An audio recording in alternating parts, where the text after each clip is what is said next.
So mga tol, mamayang madaling araw na po magaganap ang bigating laban sa Saudi Arabia sa pagitan ni Tyson Fury versus Alexander Usyk rematch, kung saan nakataya po dyan ang mga titulo ni Usyk sa heavyweight, ang IBO, WBO, WBA at WBC. So bukod nga po sa mga belts na yan mga tol, gumawa din po ang WBC ng special belt. Kung sino ang mananalo sa dalawa mga tol, dyan mapupunta ang special belt. Mukhang sa laban na yan mga tol, nagpabigat ng gusto itong si Fury. Sa weigh-in po kasi nila kaninang madaling araw, tumimbang itong si Fury ng 281 pounds. Habang si Usyk naman mga tol, 226 pounds lang ang kanyang timbang. Kaya sobrang layo talaga ng agwat mga tol. Kaya siguro nagpabigat ng gusto si Fury mga tol para hindi siya tablan ng suntok ni Usyk. Kung matatandaan po kasi natin mga tol sa una nilang laban, muntik-muntikan ng manknockout si Fury sa round 9. Kaso mga tol, babagal itong si Fury kung masyado siyang mabigat. Ibinahagi naman po ni Hall of Famer Timothy Bradley ang kanyang prediction sa laban na yan. Ani Bradley mga tol, mananalo daw si Usyk via knockout. Sa tingin niya, tapos na daw itong si Fury. Hindi na daw ito katulad ng dati. Alam din daw ni Fury sa sarili niya na masyado siyang na-damage sa una nilang laban ni Usyk. Magiging busier daw itong si Fury mga tol sa ring.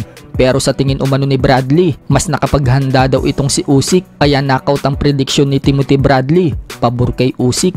Sa kabilang banda naman mga tol, matapos pong i-reject ni Devin Haney ang alok sa kanya ng top rank, nalabanan itong si Teofimo Lopez. Mukhang iba pala kasi ang target ng Team Haney. Kaya na-reject nila itong si Teofimo Lopez.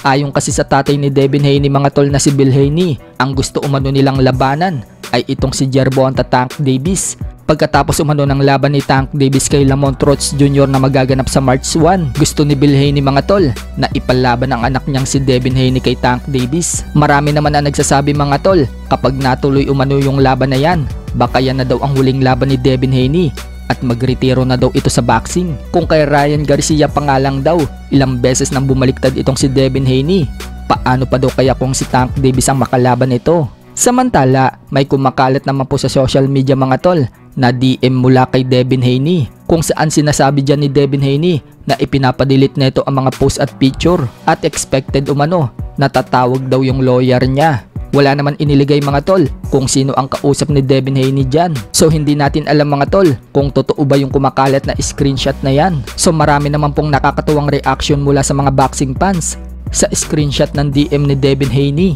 May mga nagsasabi mga tol na iyakin daw talaga si Devin Haney. Hindi rin umano makakalimutan ng mga fans na ilang beses daw siyang pinabagsak sa suntok ni Garcia. Patunay lang daw talaga na isang crybaby daw si Devin Haney. Imbes daw kasi na makipag-rematch na lang daw siya kay Garcia, ibang hakbang ang ginawa niya.